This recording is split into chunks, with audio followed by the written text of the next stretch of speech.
Chase, big day today. 12 more tackles for you. You led the team. More importantly, a bounce back defensive effort. Just tell me what it feels like to get this win on homecoming. It means a lot. It means a lot when a lot of the older players come around and they come back to see us win. That was a big thing this week. They ran the quarterback a lot. They did a lot of gap schemes, so we were really just focused on getting our fits right during practice and working hard. And yeah, man, it feels great. It feels great. Could have been prettier, but it feels great. That's good. Yeah, and could have been prettier, but things could have been uglier too. I mean, you guys are sitting at 3-2, have, just came off this win, 20 minutes ago, not even. What's been kind of going through your mind or your team's mind, just kind of dealing with all these tough games and you're not winning as pretty as maybe you would have liked to? I mean, tough games produce grit, and it gets you gritty and gets you ready and more prepared for harder games down the road. And the MAC is a very tough league. And so I'm happy that we're preparing. I'm happy that we're learning and things like that. A lot of you guys have been sidelined with a bunch of different injuries throughout the year. You're still on the field. You've been durable. What's been like for you to, keep up the pace with yourself and stay on the field for, as well as you have? Well, I would give a shout out to all the coaching staff for taking care of us during the week. I give a shout out to the trainers. They do a lot for me. I'm always in there. They joke about saying I have 12-hour days, that I'm just there all day getting treatment. So Steve, Danielle, Alex, they all take care of me and they do a lot. Halftime, you guys are down 10-0. You know that Joe's coming back for the second half. What's kind of the message to you guys in your locker room to prepare and have the second half surge you guys had? Well, we wanted to stop the run. We wanted to stop the quarterback run a little bit more effective. They ran duo a couple of times for 4 to 5 yards, and we focused on that. We made a couple adjustments, but yeah, getting Joe back was great. Tariq played well. Justin played well. Everybody came in and did their job well. What is it about mobile quarterbacks that's been giving you guys fits this year? I think mobile quarterbacks just bring a different dynamic to the game.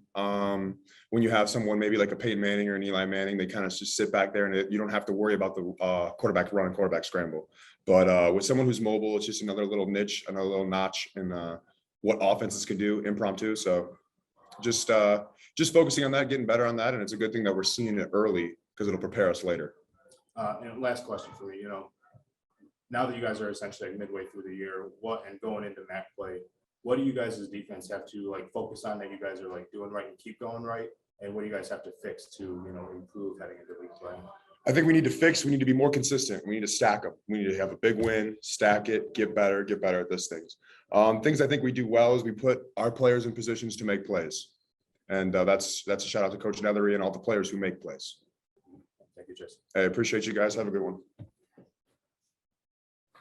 Two homecomings in a row where our defense saved the day, and really proud, starting with the staff.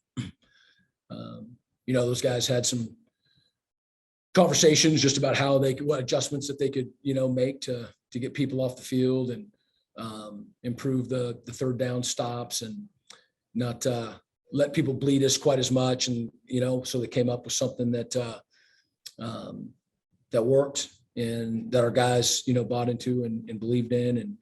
And they won the game for us today. So just super proud of that.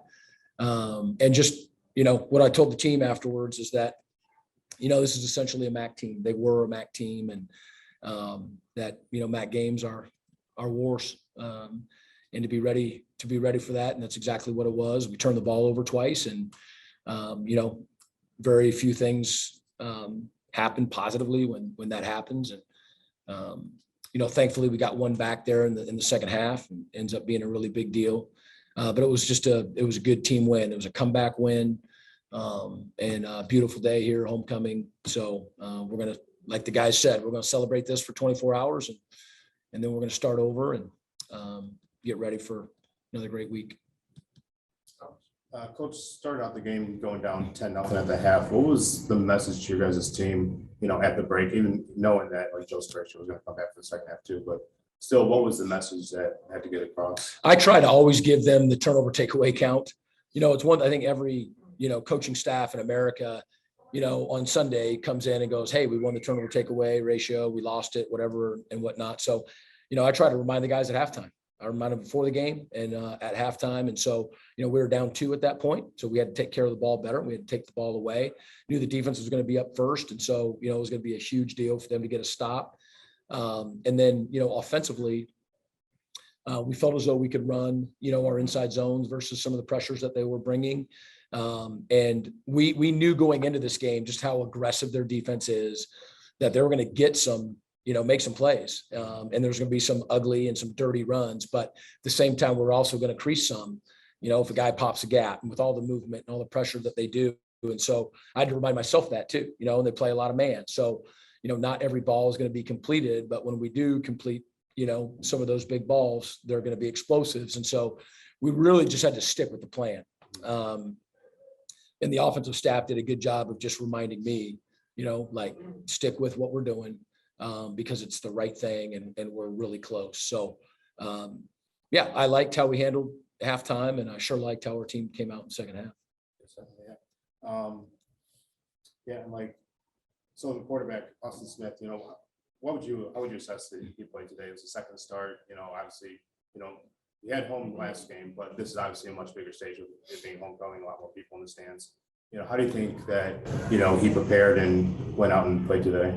Yeah, so the size of the stadium and all that stuff is not going to be relevant. Toston Smith, I think he played in 3 state championships in Georgia, and won it his junior year at Cedar Grove High School, and then I think it lost it his senior year. He's got ice in his veins. He when he was going in at Arizona State, he was halfway out, to the huddle before I was done talking. He was just so ready and so excited to go. So that he's not phased at all by any of that. Now, got to watch the film. Like I said, we're trying to beat man, and I think there's, he nailed the one to Tanner for the touchdown, but I think there was a couple that we missed on, that were either underthrown, overthrown. We got hit a couple times pressure wise, or there's always multiple factors, but we would have liked to hit on a couple more of the deeper balls.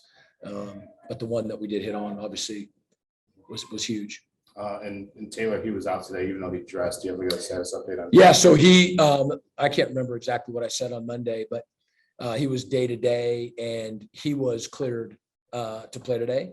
But it was really more of a, hadn't practiced a ton kind of deal. So, he's continuing to get better every day. And 2 more guys I just need to know, not like that. Haas and Peyton Price, they didn't start the first quarter. I think they played it all the first quarter. Right. What was the issue with them? Yeah, we just decided not to play him in the first quarter. Okay. Kind of going back, I probably should have done this earlier, but part of that game plan that you guys have had was, and something that you've made a point of, was stopping the mobile quarterbacks, because they always have the extra dynamic. The UMass guy, he had 80-some yards in the first half, lost 2 yards in the third quarter, and you guys had your big swing, and then only maybe 4 yards in the fourth quarter. What was it? What did you guys see out of him, and then what did you guys digest to slow him down in the second half? Yeah, so we knew they actually have played 3 quarterbacks throughout the season, and I think that they prefer playing a quarterback who can run the ball. I think they've stated their philosophy is to possess the ball on offense, and I don't think that they want to be playing defense more than 60 plays, and they're really aggressive with that and want to keep you off balance and get off the field. So I think they were true to what they say that they want to be, and he's good at running the ball. When you've got a lot of that, obviously was quarterback designed run, so you have an extra player. Yeah. So it really makes it difficult. And I think that, I wasn't sitting in on the defensive adjustments at halftime. But I think part of it too was just getting used to, playing the wrinkle that we played defensively, and knowing that, that their quarterback was their main weapon, running the ball. And obviously they did a really good job of bottling them up. Once you guys got to that 20-13 lead, you went for 2, didn't make it there, and then on the next drive you had Jesus go out for, it was going to be a 56-yard field goal attempt. I know you guys feel confident in him having the leg and all that, but trying to push for that 2-score lead late in the game when you had an opening, can you walk me through your calculus and trying to figure out, okay, if we we'll make the 9 here. We'll like get the 9-point advantage here. Okay, no, we won't. Okay, now we'll get the 56-yard field goal. Oh no, we won't. Yeah. So, yeah, the football gods just wanted that game to go down to the last 4th and 1 play, I guess. No. And obviously, the first decision that I made didn't go the way that we wanted it to, but, we make it a 2-score game right there. And the game's not over, but it makes it a completely different ball game for them. And we had a look that we liked and just didn't make the play. I hesitated, on the field goal. Like, I basically want to say, is he going to make it? Like, you know what I mean? Yes, he's going to make it, and got him out there. And then we just didn't get it off in time. So I probably put us behind the 8 ball timing wise on that, but we certainly have confidence in Hayes. There's a little bit of a breeze, crosswind, but he certainly wasn't kicking against the wind, in that situation. And he's hit that before, not in games. So he's certainly capable of hitting that. And one last one out of me. I know after the EKU game to start the year, after you guys won, the locker room, like you said, kind of didn't feel like it was the most celebratory, at least like initially, because it felt like it could have won more. Does locker room feel the same after this UMass game where they're like, we probably could have won by more? No. It was a really good and appropriate locker room. Winning, is hard. I mean, it's hard. And, we just had a hard fought battle where we came back from behind. We turned the ball over twice. First half, didn't score. They were up 13-0. We just came back and won 20-13. Took the ball away in the second half, that 4th one stop. I mean, if anybody's not excited about that play, I mean, that was just an unbelievable play by our defense on 4th and 1 to win the game. Yeah. And, last year against Miami, Ohio, we won 12-13. A lot of similarities, where our defense just, really, really won the game for us. And offensively, we don't feel great about how we did today. I think we missed on some deeper balls that we had, it went the way that we wanted it to go. We just didn't make the play. We've had a game where we were on the defensive end where a couple of near misses, of long, deep balls that, if they're caught, can certainly change the course of the game. So, we end up connecting on a couple of those. I think maybe we feel better offensively about how we play, but I'm not gonna, it's a good defense, and I'm proud of our team.